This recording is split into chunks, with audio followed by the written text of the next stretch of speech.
My sister got my wife fired, but karma struck when her $2.5 million fraud scheme was exposed, leading to her downfall. Thelma, 35F, my sister, who is 32M, has always been fiercely competitive with everyone, particularly when it comes to professional accomplishments. Since she was a straight-A student who was accepted into a prominent college and immediately after graduation found a distinguished career, Thelma was always our parents' golden child. Thelma never forgot that I was a more typical student who took a few years to figure out what I wanted to do. Being the successful member of our family has become Thelma's entire identity. She is a senior manager at one of the leading IT businesses in our city. Her accomplishments are continuously praised by our parents, who also use her as an example for the rest of us to follow. She lives in a fancy home in the greatest area of town and earns a very decent living. Every family get-together becomes an opportunity to highlight her most recent bonus or promotion.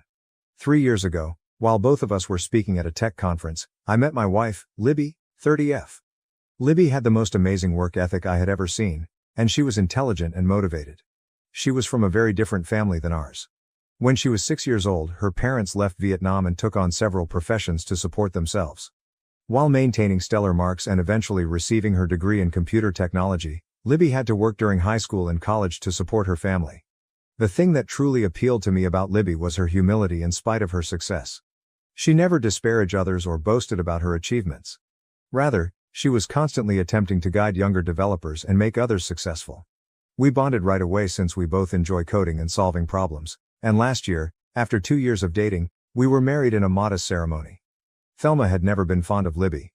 I initially assumed it was simply her customary aloofness toward strangers, but it soon became apparent that Thelma viewed Libby as a danger.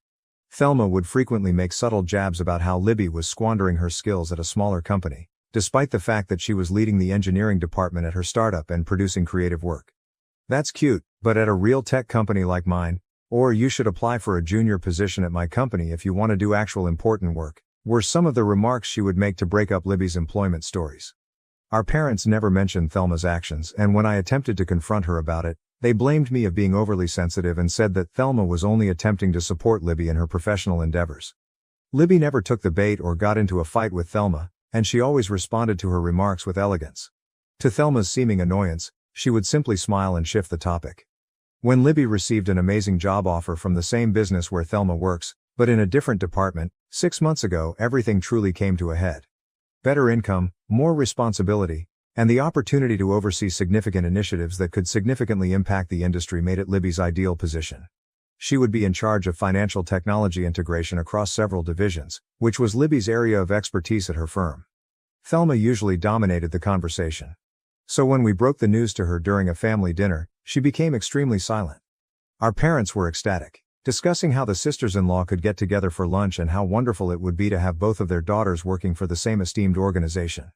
Thelma merely shoved food around her plate and said something ambiguous about how hiring practices must be evolving. Libby was doing well when she started the job. She was already making strides toward simplifying some of their antiquated systems, and her team adored her. Every day, she would return home with excitement, sharing with me the difficulties she was facing and the advancements she was making. She was happier than I had ever seen her in her career. After only 2 weeks in her new position, Libby was abruptly called into HR and immediately let go. They said they had found that Libby had misrepresented her prior projects and employment experience on her resume. Libby was caught off guard. In her life, she had never told a lie. It didn't make sense because they had called all of her references and confirmed her prior job during the lengthy interview process. Libby was heartbroken. When she came home, she sobbed for hours, claiming she didn't comprehend what had transpired. HR refused to even look at her copies of all project material and employment records. Like criminals, they simply escorted her out of the building. I began looking into it since something didn't make sense. I requested a friend of mine who worked in IT at the company to investigate the situation because he owed me a favor. I was furious at what he found. Thelma had brought fake proof that Libby had forged some of her employment history to HR. In order to give the impression that Libby had misrepresented her position and accomplishments at her former employer, she had really produced fictitious emails and supporting paperwork. Thelma made no attempt to refute it when I challenged her about it. She stated that someone with Libby's past didn't belong at a prestigious company like theirs and that she was defending the company's brand. She blasted Libby for not being our kind of people, and expressed her frustration at seeing underqualified diversity candidates occupying unworthy positions. My sister's candid discussion of her preconceptions was something I had never heard her do before, and it sickened me. I expected our parents to be as appalled as I was when I told them everything. They said that rather than making a huge deal out of it, we should deal with it within the family. They stated that Thelma most likely didn't mean any damage and was simply anxious about her job. They advised Libby to simply look for new employment and move on, stating that there were many other organizations that would be better suited for someone with her experience. Karma caught up to Thelma last week. Her own supervisor found out that she had been fabricating reports to exaggerate the performance of her team. She was promptly fired.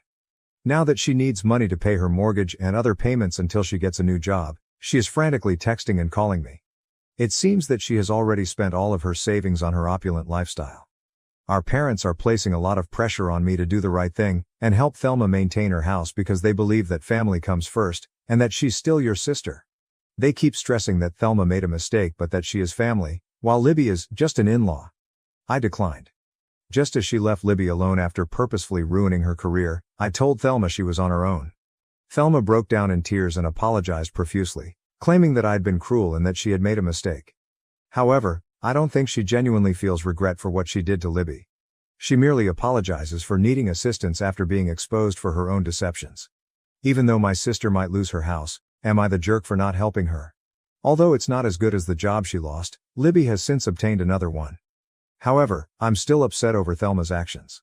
I don't think I can ever forgive someone who intentionally wounded my wife because of their own prejudices and anxieties, despite our parents' constant insistence that I'm being too harsh and that I need to forgive my family. Update. Since my last post, things have become a lot messier. Thelma decided to start what I can only characterize as a smear campaign against Libby across our entire extended family after I declined to assist her with her financial issues. She seems to be attempting to change the past such that she is the victim in this whole situation.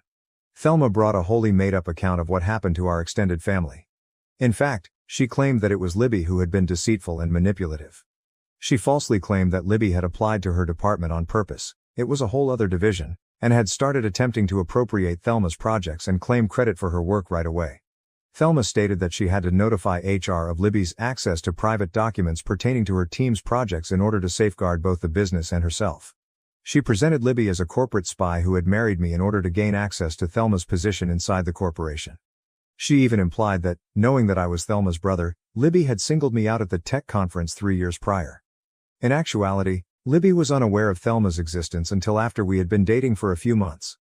The majority of our extended family seemed to be fully believing Thelma's falsehoods, which is the saddest part. Once a huge fan of Libby and a constant praise of her cuisine, our Aunt Linda now refuses to even look at her. Uncle Bob, who works in tech recruiting, even called me to warn me about how Libby might be using me to go up the corporate ladder. Our cousins have been making ambiguous remarks on social media about snakes in the family and gold diggers who destroy families. They have been phoning and emailing me nonstop, accusing me of betraying my own people for an outsider who attempted to destroy my sister's career. They don't seem to care that Thelma was fired for her own dishonesty. They have concluded that Libby must have planned that as retaliation as well. It's truly amazing the mental acrobatics they're employing to paint Thelma as the victim in all of this. My parents, who before at least seemed to be impartial, are now completely on Thelma's side. In fact, my mother had the audacity to tell me that she should have seen Libby was troubled from the moment she met her. Along with other blatantly racist remarks that sickened me, she said things like, people from her background often have different values about honesty. Go back to her own community where she wouldn't cause problems for our family, my dad advised Libby. Our youngest sister, Amy, 28F, is the only one who has defended Libby, and her revelation has altered my entire understanding of Thelma. At last, Amy broke down and shared with us a story that occurred 5 years ago. Shortly after graduating, she had applied for a junior job at Thelma's company. She aced every interview and had outstanding credentials. Her application was abruptly denied because of character issues, even though the team wanted to recruit her. Amy learned that Thelma had also gone to HR at the time with unfounded claims that Amy had cheated in college. It seems that Thelma had fabricated emails from Amy's college to bolster her allegations. Thelma had threatened to use her connections to blacklist Amy in the industry if she ever told anyone, so even though Amy was distraught, she kept silent about it. Amy was so disturbed by the incident that she ultimately accepted a job in a totally other industry. Thelma lost all control when Amy told her account in our family group chat and included screenshots of Thelma's threatening communications from that time. At 11 p.m., she stormed into Amy's flat, banging on the door and yelling that Amy was a traitor who was attempting to ruin her life. Amy claims she had no idea what secrets Thelma was referring to, but she was threatening to reveal all of her secrets. Additionally, Thelma promised to ensure Amy never again worked in the city. Amy had to call the police to get Thelma off the property because she was so scared. It's terrifying to hear my sister sound so insane after she captured a portion of Thelma's breakdown on her phone. Thelma was even more incensed after the cops warned her about harassment. Our family is now utterly divided. Our parents continue to support Thelma, claiming that Amy must have misinterpreted what transpired 5 years ago and that she is merely envious of Thelma's accomplishments. In an attempt to portray Amy and I as permanently jealous troublemakers, who are just out to harm poor, successful Thelma, they are accusing us of being disloyal and ungrateful for banding together against our sister when she is already down. They have even begun bringing up all of our childhood transgressions. I've begun compiling all of the proof of Thelma's behavior, including the police report from her breakdown, the testimonies from coworkers who saw her behavior, the phony emails she made about Libby, and the threatening text she sent to Amy. After reviewing everything, the legal staff at Libby's new workplace believes we have a solid case against Thelma and her old employer for defamation and wrongful termination. However, my parents are now threatening to disown Amy and me if we destroy our sister's life over a misunderstanding.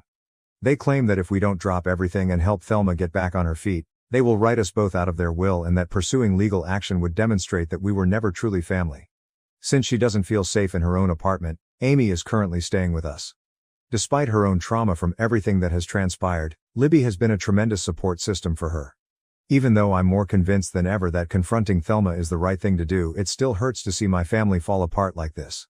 Numerous unpleasant facts about my family have come to light as a result of the entire scenario, which I suppose I always knew existed but never wanted to confront.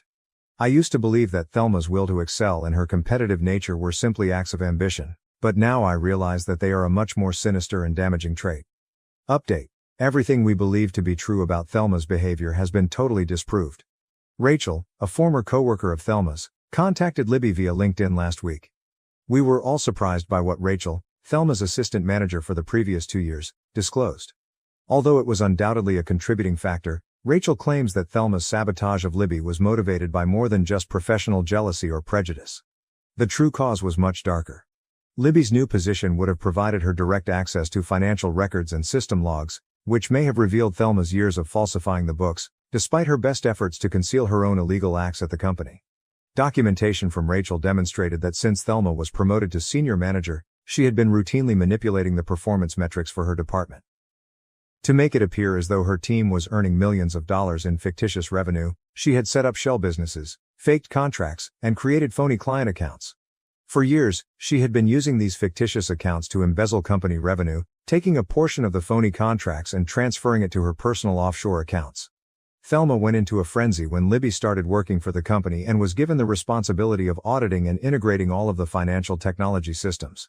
Given her reputation for being meticulous and her experience with system integration, Libby would have unavoidably found out about Thelma's department's anomalies. Thelma fabricated the CV fraud narrative just 2 weeks into Libby's job, which is why she acted so swiftly to fire her. In reality, Rachel had been compiling proof of Thelma's deception for months, but because of Thelma's industry ties, she had been too afraid to come out.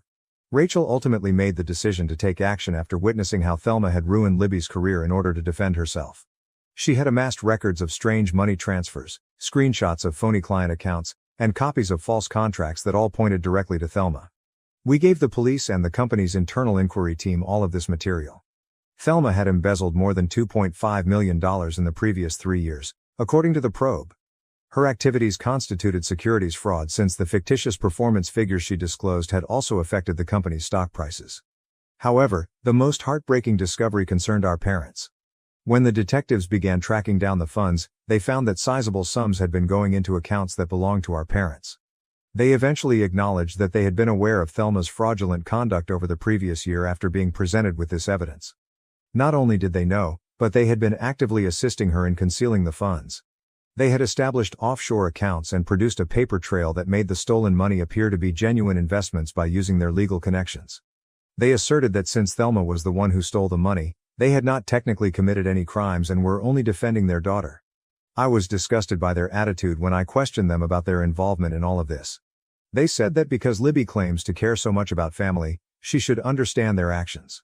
They even attempted to claim that Libby's assistance in paying her parents' tuition expenses was equivalent to helping Thelma steal millions of dollars.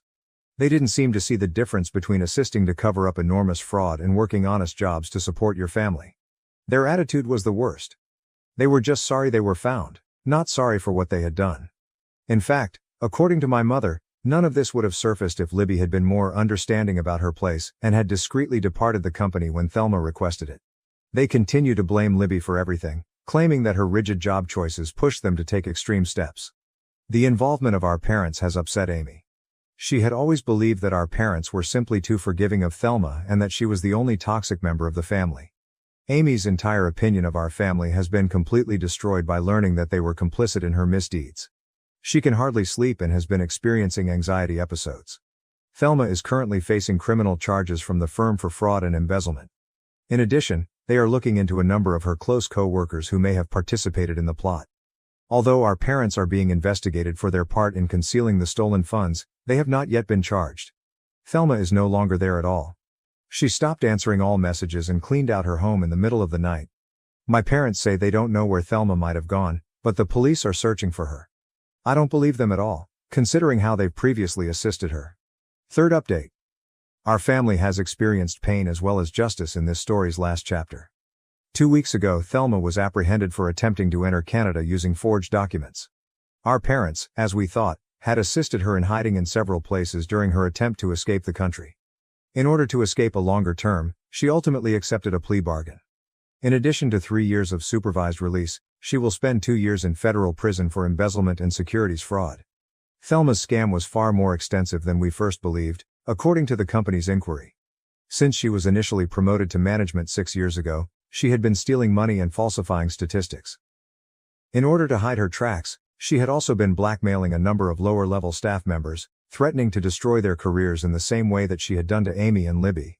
All of this has been made possible by the tremendous assistance of Libby's new employer. Following the public revelation of Thelma's transgressions, Libby received a formal apology from her previous employer along with an offer to resume her job.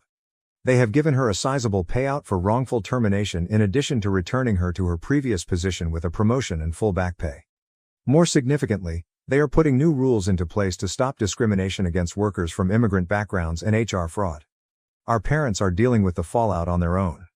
Their cooperation with investigators helped them avoid criminal charges, but their role in Thelma's crimes is now well known in our town. Since the partners didn't want to run the risk of their reputation being damaged by association, they were compelled to leave their legal practice. They no longer hold the same position in all of the social circles they once controlled, and the majority of their pals have turned away. Rather than expressing regret, they have intensified their efforts to place the blame on others.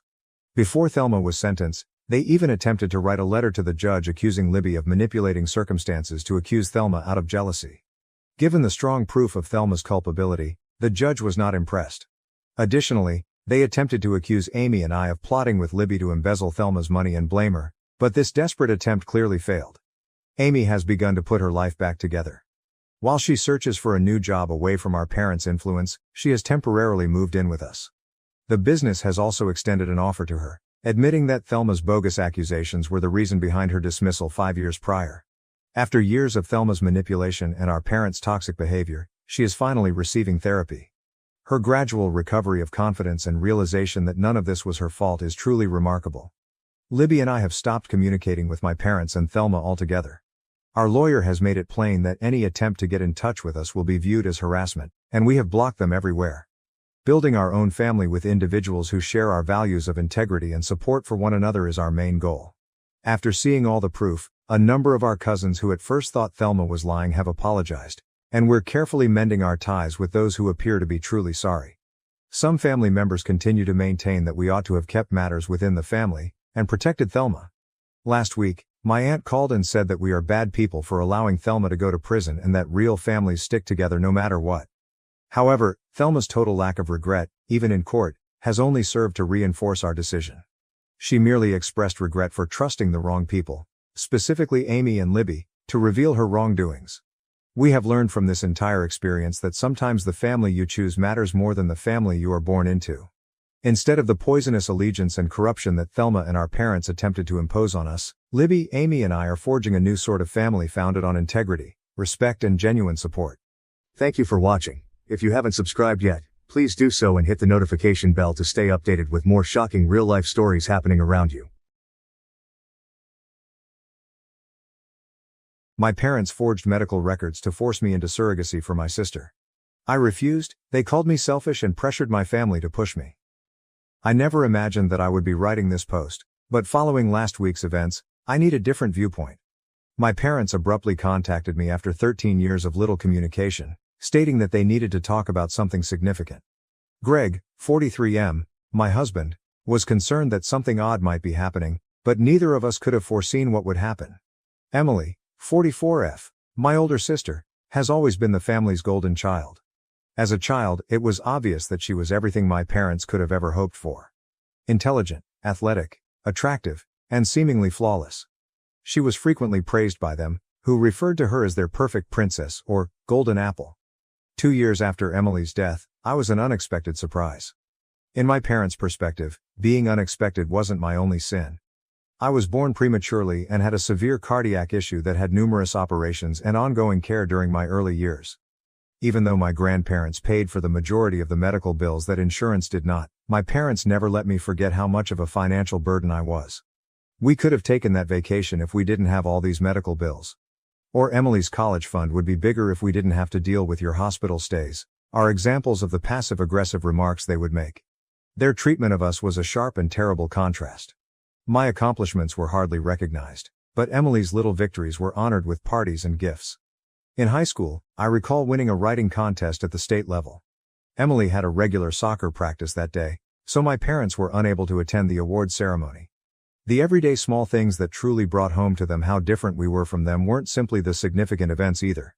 Emily was well aware of her status as a golden kid and made the most of it. Knowing that our parents would never support me, she would frequently bully me. When I was 12, I was shoved down the stairs by her after I unintentionally touched her science project. For weeks I had a huge bruise on my back. My mother's reaction? You should be more careful around Emily's things. That was it, just another reminder that I was less valuable than her possessions, with no care for my hurt or retribution for Emily. My only way out was to go to school, but even that was difficult. I struggled to stay up because I missed a lot of classes due to my health problems. While I was fighting to maintain mediocre grades in between medical stays, Emily was achieving straight A's and dominating in sports. The analogies persisted. Why aren't you more like Emily? Emily never struggles with her assignments. Emily doesn't cause us this much anxiety. I had figured out how to blend in as much as possible by the time I got to high school. That was simpler. Emily already had a ton of friends, was headed to a prominent institution, and was leading the ideal life my parents had always desired for their kids. In the meantime, all I was doing was surviving each day without feeling like a total failure. Going to college was the true turning point in my life. In order to move as far away from home as possible, I pleaded with my grandparents. They were the only ones who ever truly stood by me, and they understood, having seen the dynamic unfold for years. I selected a university that was several states away, and they assisted me with tuition and other costs. I met Greg when I was a college student. He was patient, compassionate, and truly interested in me as a person rather than as a weaker sibling, which set him apart from everyone else I had ever met. I felt appreciated and acknowledged for who I was for the first time in my life. After graduation, we were married and I believed that I could finally be able to achieve the family life I had always desired. Emily and my parents hardly noticed my wedding. They didn't send a card, they didn't come. I wasn't shocked, but it stung. I was embraced by Greg's family, and his mother even assisted me in choosing my wedding gown, something I had always dreamed of doing with my own mother. We made the decision to try for a child a few years into our marriage. Because of my cardiac condition, my doctors told me that getting pregnant would be quite dangerous, but we still wanted to try. The pregnancy was really challenging. Despite my many hospital stays and near-death experience during delivery, I barely survived and our son was born healthy. The physicians were very clear, I may die from another pregnancy. It was just too much for my heart to bear again. With our small family, Greg and I were happy. Away from my poisonous family, we had each other, our lovely boy, and a tranquil existence. My only communication with Emily and my parents was through sporadic phone calls and holiday cards. The separation was restorative. Then came last week. My parents contacted me, stating that they had an important conversation to have. I agreed to see them at their home against my better judgment. Greg accompanied me to provide assistance. They handed me an envelope and seated us down in their living room, The same space where they had repeatedly mocked and disregarded me during my early years. There was a letter inside, but it was a surrogacy agreement, not just any letter. Emily has been having infertility issues, so they wanted me to be her surrogate. They had already conferred with physicians and attorneys, prepared all the necessary documentation, and were presenting it to me as though it were final. As though I had no say in the matter. I was taken aback. They were aware of my cardiac condition. They were aware that I had almost passed away when giving birth to my own baby. They were aware that I could die from another pregnancy. However, they didn't care about all of it, they just cared about providing Emily with what she desired. My mother started crying as I attempted to explain that I was physically unable of doing it and that physicians had specifically advised against getting pregnant again. She cried, "How can you be so selfish? Emily has always wanted to be a mother, this is her only chance." My father added that after everything the family had done for me, I owed them something. What had they done for me? What specifically had they done to make me feel unworthy for the rest of my life? My grandparents paid the medical costs they loved to hang over my head. Greg and his family provided me with the emotional support I required. My parents' sole constant behavior was to tell me that I would never be good enough to be Emily. With my mother's charge of selfishness still echoing in my ears, I sobbed as I left their home. Greg was incensed not only at their request but also at the way they totally disregarded the possibility that I might die. He advises me to stop communicating with them as they have shown beyond a reasonable doubt that they are indifferent to my welfare. I know in my heart that he is correct. This suggestion is cruel in addition to being unkind. As usual, they want me to sacrifice my life and maybe leave my son motherless in order to give Emily what she wants.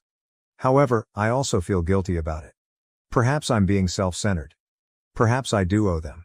Perhaps this is my opportunity to finally show them how valuable I am. Even though I am aware that these thoughts are harmful, they continue to race through my mind. Since that day, I have not returned any of their calls or messages. Emily has begun contacting me as well, with false statements like, "Family helps family," and, "I would do this for you if the situation were reversed." Should it be a little bit out of her way, she wouldn't even offer to drive me to school. My son is on my mind all the time. If something were to happen to me while I was pregnant, he would be the one who would suffer the most. He needs his mother and is innocent in all of this family drama.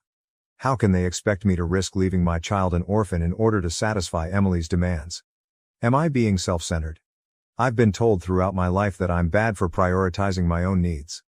However, this is now about my son, my husband, and my life, not just about me. But I'm being tormented by guilt. I need a different viewpoint. Is it incorrect of me to decline to serve as my sister's surrogate? Should I put myself in danger to fulfill her desires? How can I handle the manipulation and guilt?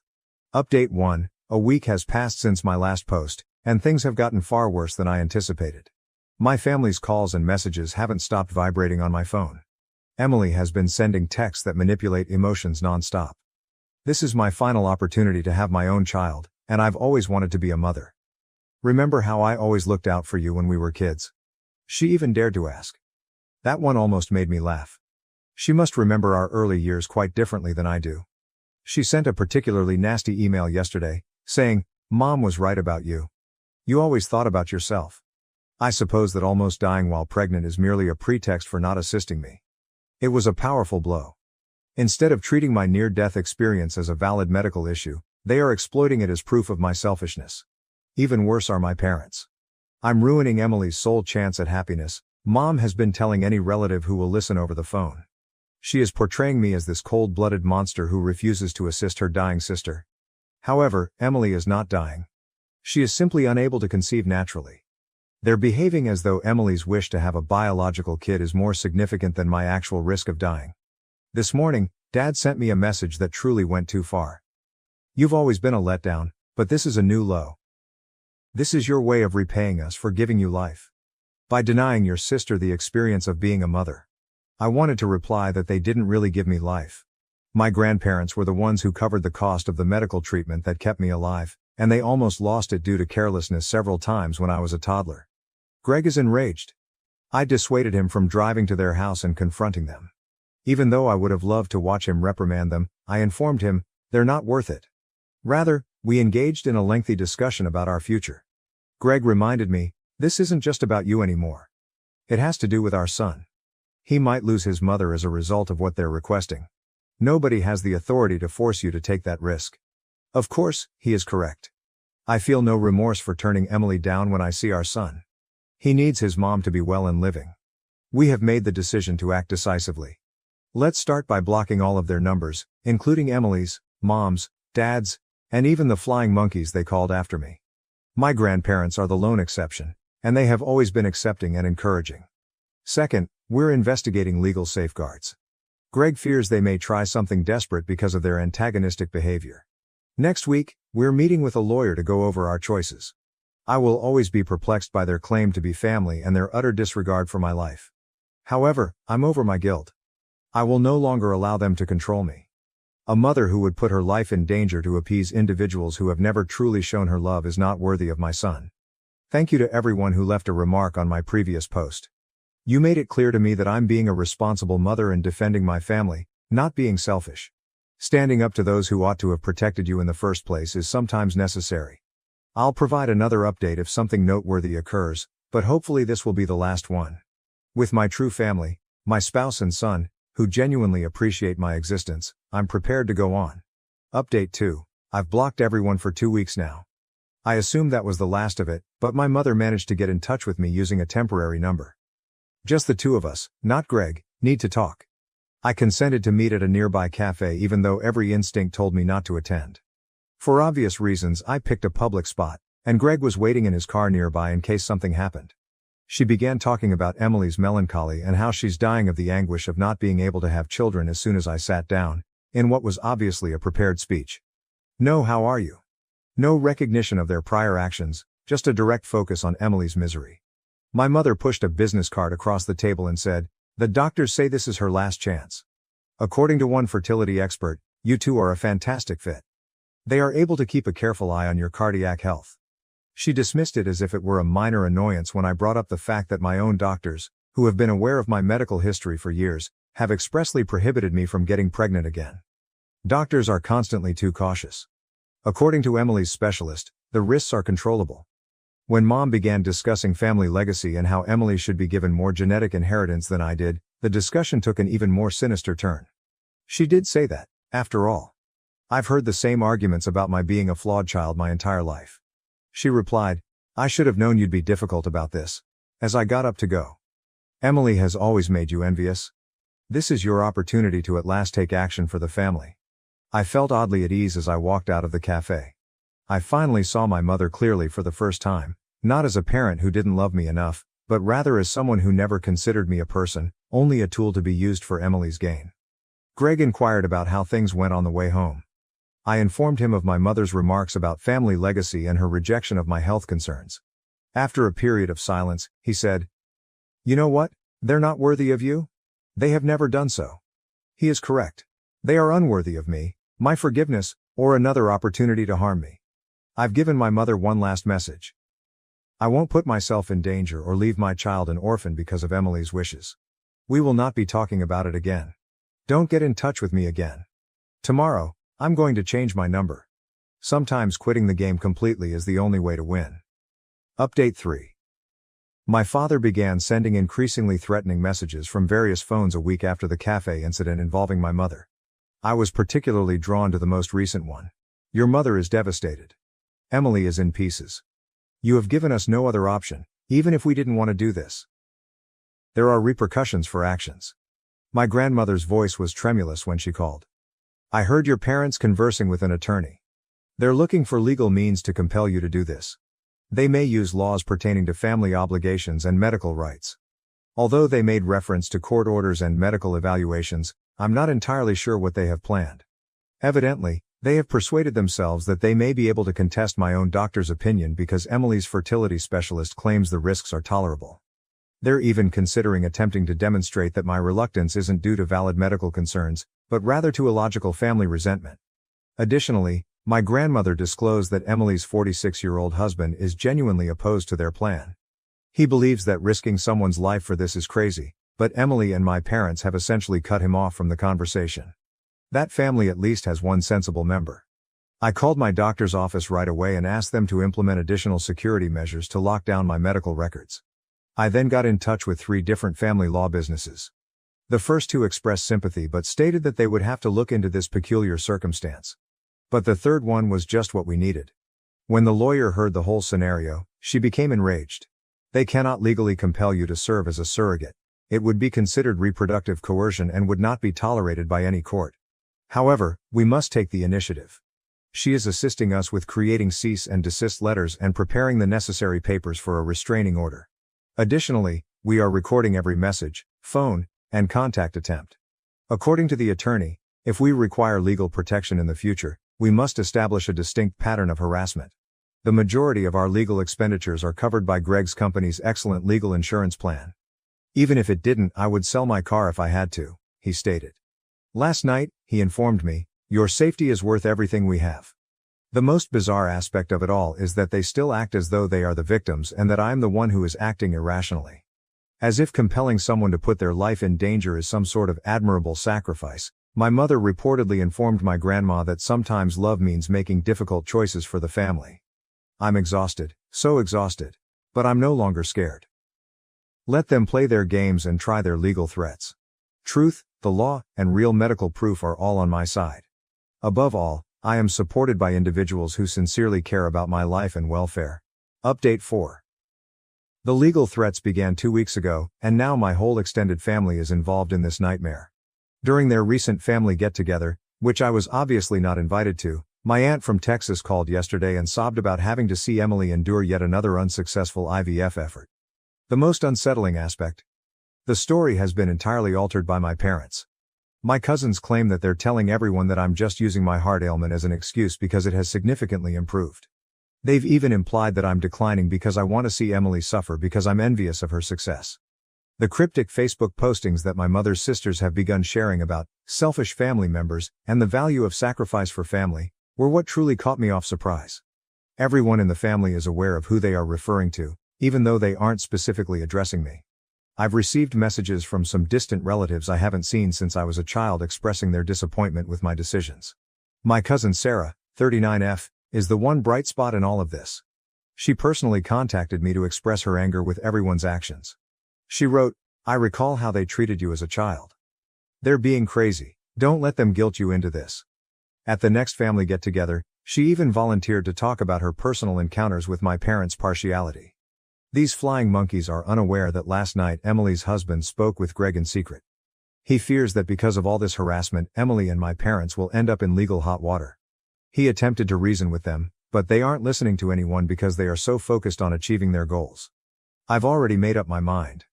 I wrote a mass email to my entire extended family last night that had only the medical facts about my heart problem, along with a statement from my cardiologist on the risks of getting pregnant again, without any drama or accusations. I concluded it by saying that my lawyer would handle any further harassment and that I would no longer discuss surrogacy. Then, with the exception of my grandparents and cousin Sarah, I blocked every member of my family. Greg assisted me in creating new social media profiles for close friends only, using a different identity. It's strangely freeing, but it seems like entering witness protection. Yesterday, my youngster questioned me about why we no longer see Grandma and Grandpa. I told him that sometimes we have to avoid individuals who don't respect our limits, even if they are family, even if it breaks my heart. After giving it some consideration, he remarked, "Like when Tommy at school doesn't stop when I say no." Children are more capable of understanding than we realize. I've learned from this whole experience that my true family isn't always the folks with whom I share DNA. It's the people who love me without conditions, who respect my right to life and who cherish my presence above and beyond what I can do to others. Update 5. I sent out a bulk email to the extended family a month ago. The result was different from what I had dreaded, yet it was precisely what you would expect. Genuine peace is something I've never experienced before thanks to my new phone number and secret social media profiles. Through my grandma, I heard what is likely to be my mother's final message to me. You've let this family down for the last time. You put your self-interest ahead of Emily's happiness. You shouldn't anticipate being welcomed back. Oddly, I felt a tremendous sense of comfort instead of pain as I read those words. What I've understood all along, that my sole worth was what I could do for Emily, was now expressed aloud. This morning, my lawyer called to let me know that Emily was contacted by her fertility clinic. They wanted to make it clear that they had never authorized surrogacy agreements involving a person with my medical background. It seems that neither Emily nor my parents had ever brought up my cardiac ailment. This only serves to highlight their lack of concern for my well. The most unexpected result? No more worrying about family get-togethers, dread when my phone calls, or persistent feelings of inadequacy, I'm sleeping better than I have in years. Greg also noticed, saying, I'm laughing more freely and smiling more. In this brand new, drama-free setting, our youngster is flourishing. We began Sunday board game nights as a new family tradition last weekend. I had a profound realization as I sat there and watched him laugh with Greg. This is how family should feel: secure, affectionate, and welcoming. Sometimes my grandmother comes to visit, but she always makes sure my folks are unaware. Last time, she brought old pictures of me as a baby that I had never seen before. As I looked at them, I saw a contented little girl who had no idea that she would spend decades attempting to win affection that ought to have been given without conditions. I'm finally providing the protection that little child needed from those who never valued her. She deserved better. I want to express my gratitude to everyone on Reddit who helped me along the way. Your remarks made it clearer to me that defending myself was a matter of survival rather than selfishness. You showed me that a true family doesn't require you to sacrifice yourself for them. If you're wondering whether it's wrong to shield oneself from a toxic family, the answer is no. Your limits are legitimate, your health is important, and your life has worth. Walking away from folks who don't love you enough can sometimes be the bravest thing you can do. Since there is really nothing else to say, I will no longer be updating the story. I've closed the chapter on my dysfunctional family. With the family I've chosen, the ones who genuinely want me to live to read them, it's time to concentrate on writing fresh, healthier chapters. But hold on, shortly after I posted this update, two surprising events occurred. First, my lawyer received a legal letter from Emily's fertility clinic. As it turns out, my parents tried to conceal my heart ailment by falsifying my medical records. A report regarding this unlawful effort at medical fraud is already being filed by the clinic. The second was that Emily's husband had had enough. In the family group chat, he revealed how my parents and Emily had conspired to conceal my illness from the doctors. He disclosed that Emily was aware of my near-death experience while I was pregnant, but she had purposefully kept it a secret from everyone. The response from the extended family was prompt. Suddenly, the aunts and cousins who had been disparaging me stopped talking. My Texas aunt apologized over the phone, claiming she was unaware of the effort at medical fraud. Since then, a number of family members have stopped communicating with my parents and Emily, describing their behavior as completely illegal. Last week, Emily's husband filed for divorce because he couldn't stand being married to someone who would commit fraud and endanger her sister's life. My parents' flawless story about their precious child was ultimately shattered by this. Emily and my parents have been banned from all of the medical facilities that are associated with the reproductive clinic. According to my attorney, they might be subject to severe legal repercussions for their effort at medical fraud. Seeing their flawless facade fall apart after their own deeds were exposed feels like poetic justice. Even though I never sought retribution, all I wanted was to be left alone. You are truly set free by the truth. For those who wanted an update on the repercussions, let me say that sometimes people who spend their entire life controlling other people end up controlling themselves. Emily and my parents did this to themselves. I'm simply living my best life with folks who genuinely appreciate it while keeping a safe distance. Reddit, thank you. Your assistance has been amazing along our journey. When I initially wrote about the demand for surrogacy, I was overcome with self-doubt and remorse. Your remarks gave me strength and demonstrated to me that true family is about more than just blood. It's about love and respect. This community demonstrated that strangers can occasionally offer greater support than one's parents. I will always be appreciative of the way you gave me freedom and a voice. Thank you for watching. If you haven't subscribed yet, please do so and hit the notification bell to stay updated with more shocking real-life stories happening around you. My wife divorced me, went on vacation with her affair partner, thinking she'd get my parents' trust fund, but instead, she got a lawsuit. Hello, I'm Aaron, a 30-meter person, and I'm just going to try to write everything down here. I've known my pals have been friends with me my entire life because they claim that I'm the trust fund baby. They always attempted to get close to me, assuming I would be sponsoring alcohol at parties and holding extravagant parties all over the world. But every time I proved to be nothing like that, they abandoned me. My parents do have a sizable trust fund for me, but I'm aware of how hard they have worked to earn it. I am aware that money wasn't created overnight and that my father's business may be destroyed by a single error.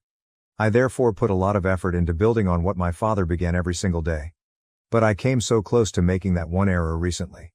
I didn't date anyone while I was in college, except for Ashley, my wife, the love of my life, and 28F. I'm not the kind to casually date or hook up with women. My goal was to date in order to get married. But I drew all the wrong kinds of company when word got out about my parents' wealth. You know, having money makes you popular and makes others want to live off of you. I did occasionally sponsor alcohol and lend money to some of my friends, but nothing extravagant. Nothing that one would anticipate from a trust fund baby. I think it's okay to do things in moderation. In fact, it's crucial because you have to be a member of society. I therefore made an effort to be liked by everyone, although I hardly ever trusted anyone. I met Ashley at my graduation celebration. I struck up a conversation with her informally as she didn't seem to know me. We hit it off right away. After exchanging phone numbers, I took her to McDonald's for our first date. We had an incredible time. I fell in love and she didn't seem to mind that our first date wasn't particularly spectacular. My first love in life was Ashley. She wasn't dull and didn't seem to be making a concerted effort to win my approval. She was just being herself. She was also incredibly intelligent. I seemed to obtain an image that was beyond my budget while I was with her, and I felt normal. She didn't seem surprised at all when I took her to meet my parents after we had been dating for a month. She seems to agree that I was wealthy and impartial. That gave me hope that she wasn't at all put off by my money. She probably wasn't surprised because that was part of her strategy from the beginning, but I didn't realize that at the time. Winning me over was a well-planned tactic because she was well aware of who I was and that I was not seeing anyone. When she met with my parents, she exuded elegance. I fell deeply in love with her because she was so charming. The first female I ever took home was her. My parents were ecstatic about me. She never took any expensive presents from me during the year we dated. The fact that we weren't yet married was the only explanation for her refusal. After a year, I asked her to marry me. She was my parents' ultimate sweetheart. Since she wanted to work to increase our wealth, she told my parents that she only had one request and that they never asked her to quit her job. My mother gave her a hug and expressed their happiness that I had found a wife who was so encouraging. Ashley earned a respectable salary while working for an IT company. My parents threw a party for our second anniversary. They declared their intention to offer Ashley a present and suggested adding her name as a beneficiary in addition to mine. They introduced Rob, the trustee, and Ashley to everyone else. He worked as an accountant for the business that managed the investments and money's legalities. Rob had a daughter and was married. His spouse practiced law at the same firm. My wife's name was listed as one of the beneficiaries, and everything was handled. Ashley had a great relationship with my parents and always tried her hardest to make them happy. As part of her career, she also traveled and worked a lot. Later on, I discovered that whenever my parents hosted a party, she would travel with her affair partner. She constantly wanted to go and looked beautiful. Numerous times during these parties, I witnessed her conversing with Rob in a corner while blushing from the wine she was holding and laughing a bit too much. And even though I was naive and infatuated, I never once considered the possibility that she might be having an affair with Rob. However, these two had been having an affair behind my back the entire time. In retrospect, Ashley surprised me. She is a true professional actor. The idea of ever suspecting her felt sacrilegious because of how beautifully she treated each of us. She was merely waiting though. My parents died within 6 months of one another, about 7 years into our marriage. It was simply too hard to manage all the emotions and still keep the business operating, so I threw myself fully into my profession. Ashley began revealing her actual self for the first time in years at that point. She remained aloof after the funeral. I attempted to give her space since I believed she might be coping with her grief in her own manner. She didn't inquire about my well-being or mention anything about the death of my parents. I found that odd, but I also subconsciously chastised myself for not being able to express my feelings. It took me about 2 weeks before I made the decision to leave work early and speak with Ashley about it. On the way back, I purchased a bunch of pink roses. Since I had my own key, I opened the door and confronted Rob. I asked him if he had come to discuss the trust or something since I was perplexed. Ashley emerged with 2 luggage from behind him. That's when I realized Rob had 2 suitcases too. "Oh dang," Ashley remarked, glancing at me. "I meant to do this quietly. I was going to leave you a note to inform you that I'm moving out, but I suppose we'll have to do it in person now. I'm leaving you, all right?" "Yes, you heard correctly.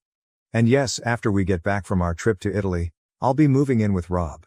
Your parents ensured that I would receive sufficient funds to cover it. We're divorcing then. Rob will now file for divorce as well. Don't look like a helpless puppy now. Are those flowers for me?" "Thank you, I'll take them. Goodbye." Before I could ask her to wait, they had already left. There was silence after I heard the motor revving up. My wife of 8 years abruptly left me. Is the phrase, "the world crashing down in front of you," familiar to you? Well, that sums up my feelings the best. I didn't leave the house for 2 days. I kept the blinds closed. Cup noodles and chilled meals were my only sources of sustenance. I was afraid of the silence, so I never switched off the TV. I had no desire to take a bath. Someone rang the doorbell on the third day. I assumed they would eventually go if I didn't answer the door, but that didn't happen. Whoever it was pressed the bell longer and harder each time it rang. The ringing continued for several minutes after that. Someone was now hammering on the door. "I know you're in there, open up right now," a woman's voice said. "I won't go until I have a little conversation with you." I assumed it was Ashley, but then I recalled that she and Rob were on vacation in Italy. I felt a new surge of melancholy at the concept. I dragged myself out of bed and began opening the door because the banging and knocking wouldn't stop. A woman with red hair wearing a two-piece suit was waiting for me when I opened the door. It appeared as though she would eat my head off. "Your wife fled with my husband," she remarked. "It won't assist anyone to sit here and be a wimp. In 15 minutes, get up, take a bath, and enter the living room. We have a lot to discuss." As soon as I didn't answer, she opened the door, met my eyes and said, "You stink." "Okay, Mom," I said before I went to the restroom. "I heard that," she yelled back. I laughed in spite of themselves. After my bath, I felt somewhat human again, and the living room looked immaculate when I got back. The kitchen was no exception. Rob's wife Sandra gave her introduction. She explained that she had been attempting to contact me at my workplace for the past 2 days but was unable to do so, so she ultimately made the decision to come to my house. She was serious. What she was telling me was unbelievable. Sandra claimed that, similar to me, she was unaware that Rob was unfaithful to her. Only 2 days ago, when he left the house and promised to send his assistant to get the rest of his belongings, did she find out. Her world was broken, just like mine was, but she didn't mope about it. She began to dig. She started by looking through Rob's laptop. There, he kept his work belongings, but he was hooked onto Facebook. She quickly combed through his conversations to discover who he was having an affair with. She swooped like a hawk once she was certain. She was very certain that Rob was withdrawing funds for his personal purposes after reviewing all of the documents pertaining to my trust fund. He was being helped by one of the beneficiaries, who was none other than Ashley, so it began little enough to go unnoticed, but ultimately he had grown confident and reckless. Although she wasn't lying, I kind of wanted she was. Sandra was prepared to destroy them because she had all the evidence. Sandra said, "I have a little daughter," while I was still unsure. "I'll get every last dime out of Rob, and I'll completely destroy Ashley. What you believe doesn't matter to me. I only wanted to let you know. If you do not wish to participate, you're under no obligation to do so." She exuded confidence and determination, and I knew from a way that I could trust her. I was on board then. We exchanged handshakes. We were working on a scheme that would cost my ex-wife a lot of money while she was on vacation in Italy. Rob and Ashley had returned from their 10-day vacation in Italy. Sandra and I wanted to see how they would react when the penny dropped, so we waited for their call. I had been at work on a Monday when Ashley called. She went on a tirade as soon as I answered. "What on earth is going on? What does Rob mean when he says we're having problems? Where's my money too?" "You mean the money from my parents that Rob used to buy you presents and most likely the apartment you moved into," I said. "I hope my lawyer got back to you. It's Rob's wife Sandra, who also happens to be employed at the company." Before she could utter another thing, I hung up and told her I had to leave. That day, Ashley was waiting outside when I left work.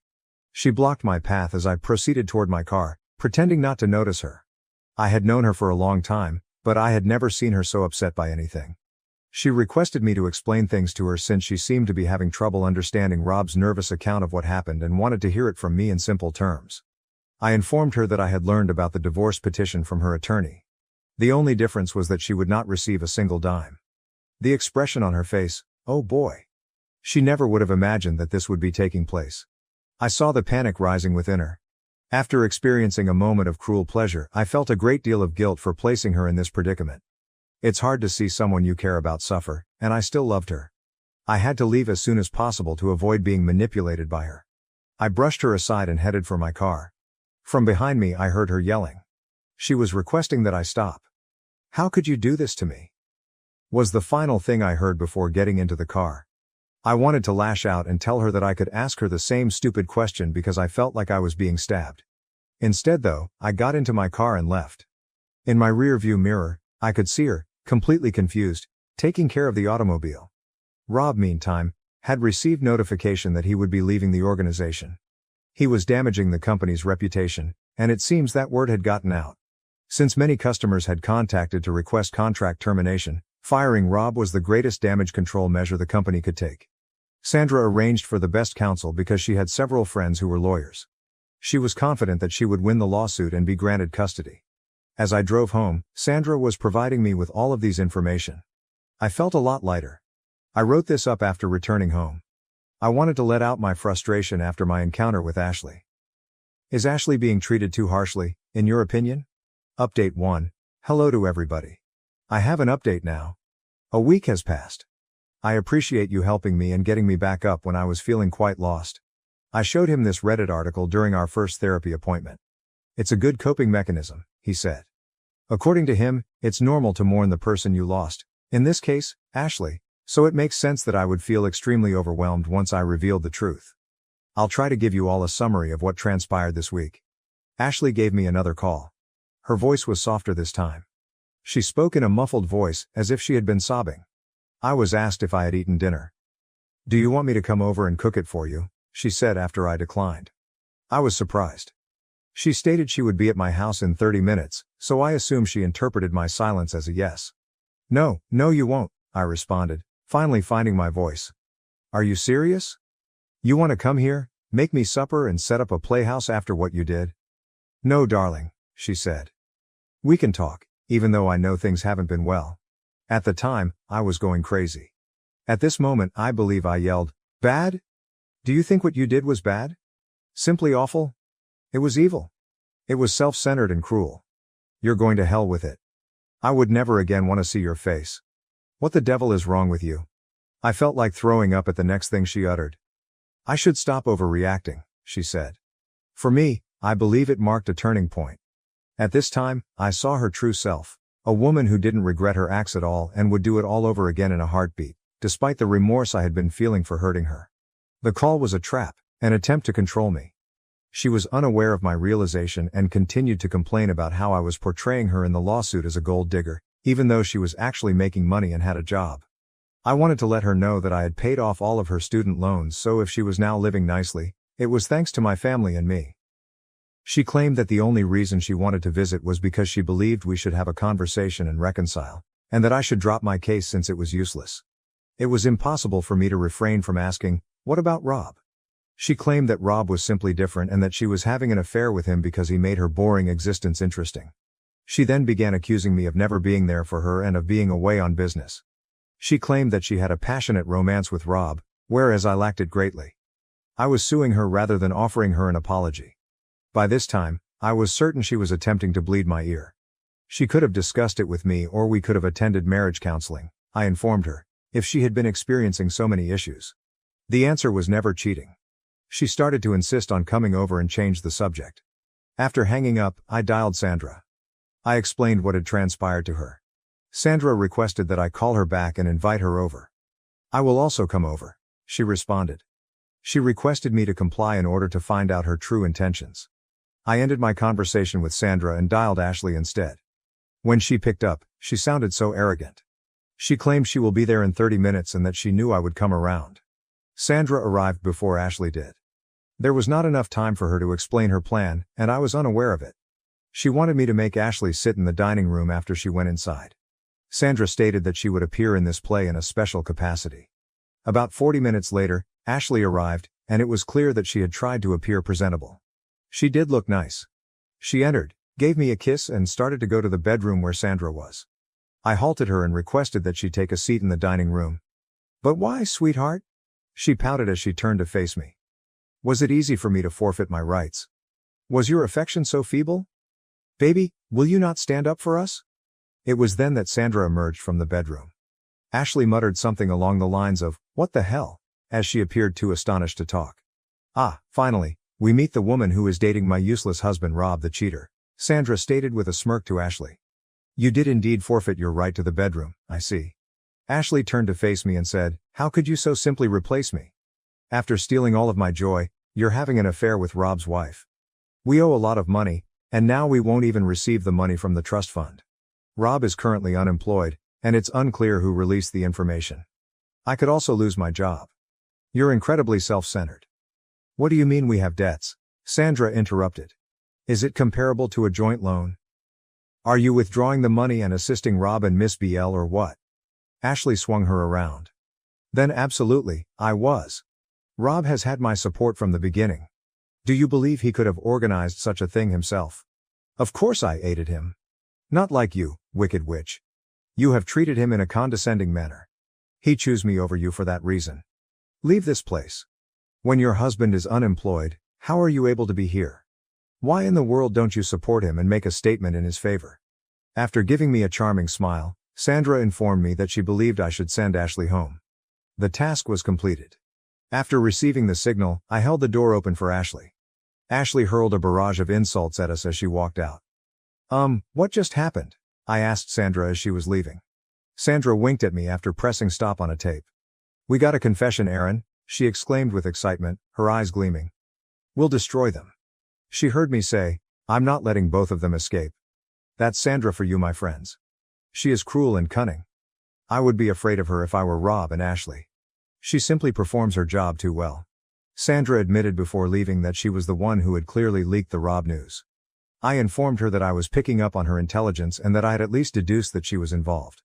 I'll keep you guys informed. At last, the game is starting. Update 2. I'm back with an update, which I think is a bit early, but I couldn't wait to share it with you all. Sandra is an incredibly vicious murderer. She explained everything in detail and submitted the recording to Ashley's employer. In the note, she stated that someone who would go to such efforts to deceive her loved ones wasn't a trustworthy employee and would likely attempt to steal money from them if she saw a chance. Sandra also had a long-standing friendship with one of Ashley's business colleagues. Sandra's buddy quickly withdrew from a transaction she was about to support, claiming that she had doubts about the reliability of several team members. The agreement was therefore off the table. When Ashley's supervisor heard the news, he was completely distraught. To salvage the deal, they acted quickly and dismissed the offending individual. That's all. My ex-wife was abruptly let go from the corporation. Both of them are currently unemployed and in debt. Sandra informed me that she had been receiving constant calls from Rob. He began messaging her when she didn't answer. She disabled his number and urged him to stop bothering her. I'm having a great time right now. According to my therapist, who I've been seeing, Ashley ought to serve as a case study on narcissism. That was kind of amusing, lol. After a long time, I burst out laughing. In any case, I'll update you all. Oh, did I mention that Rob had been arrested? Ashley apparently had to take money out of her savings account to cover his bail. Serve them well, lol. For now, goodbye. Update 3. Sandra gave me a call this morning. She was enraged. Rob apparently rang her doorbell intoxicatedly early in the morning and continued to abuse her. The entire incident was captured on her security camera. He tried breaking in when Sandra begged him to leave. Only after Sandra threatened to call the police did he go. The worst part of the entire situation was that Sandra and Rob's daughter, Emily, woke up as a result of all the noise. She witnessed the events and is now traumatized. Children typically suffer after divorce, but witnessing your father go drunk on your doorstep, yelling at your mother, and attempting to break into the house is an entirely different matter. Since then, Emily has refused to leave her room. Sandra needed to go to the police station to file a restraining order, so she asked if I could come over. At such short notice, she was unable to hire a babysitter. I assured her I didn't mind and asked them to call me at work if they needed anything. Sandra went out the door as soon as I arrived. Since Emily hadn't even had breakfast, she advised me to offer her some food if she came out. I went to knock on Emily's room as soon as Sandra left. I got a pin and shattered the lock when no one answered. I have no idea why, but I was feeling suspicious. I was contemplating the worst-case situations during the stillness. I was unable to remain motionless while the youngster was in pain. There was no one in the room when I rushed in, and I was breathing heavily. Then I noticed a slight movement. Emily was concealed beneath the bed. With the exception of her hair, the 3 or 4-year-old daughter looked exactly like her mother and was staring at me with fear in her eyes. She stammered in terror and managed to ask me if Rob had sent me and if I was her dad's buddy. I got down on my knees and said hello. I explained to her that I was actually her mom's friend rather than her father. At that, she appeared to calm down a little. She then began to stare out the window nervously and inquired as to whether her father had left. Since her mother was like a tigress and would do everything in her power to protect her cub, I answered that he was. At that point, she broke down in tears and confided in me about her fear that Rob would break in and harm her mother. I promised her I would never allow that to occur. In addition to losing a parent, this innocent child had witnessed what a terrible monster her father was, and I felt terrible for her. I persuaded her to play her favorite Disney film and come out. I served her some lasagna that I had warmed up. Sandra tells me that Emily was sleeping well on my chest and drooling into her favorite pillow when she returned.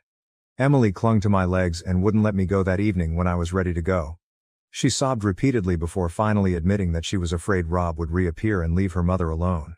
When Sandra rolled her eyes at me, I stopped joking that her mother didn't need to be protected.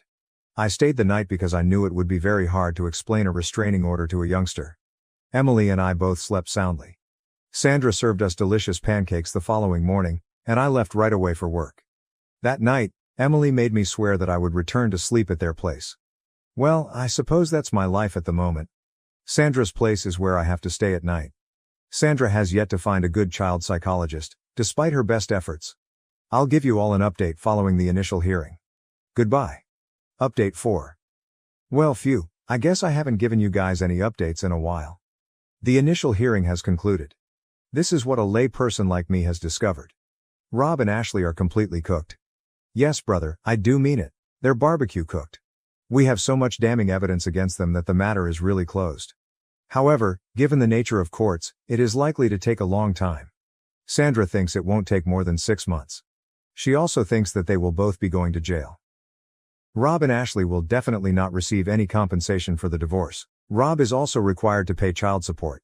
Rob and Ashley were unsuccessful in their employment search. I've learned that Rob works as a janitor at a local club. We witnessed Rob being assaulted by some loan sharks outside the court. For that man, things are looking bleak. He's done. He rushed to Sandra when he saw her outside the court and collapsed at her feet. We now know better, yet he persisted in pleading with her to take him back. According to Sandra's attorney, Rob won't even be granted visitation rights because the case is so strongly in Sandra's favor. Thank you for watching. If you haven't subscribed yet, please do so and hit the notification bell to stay updated with more shocking real-life stories happening around you.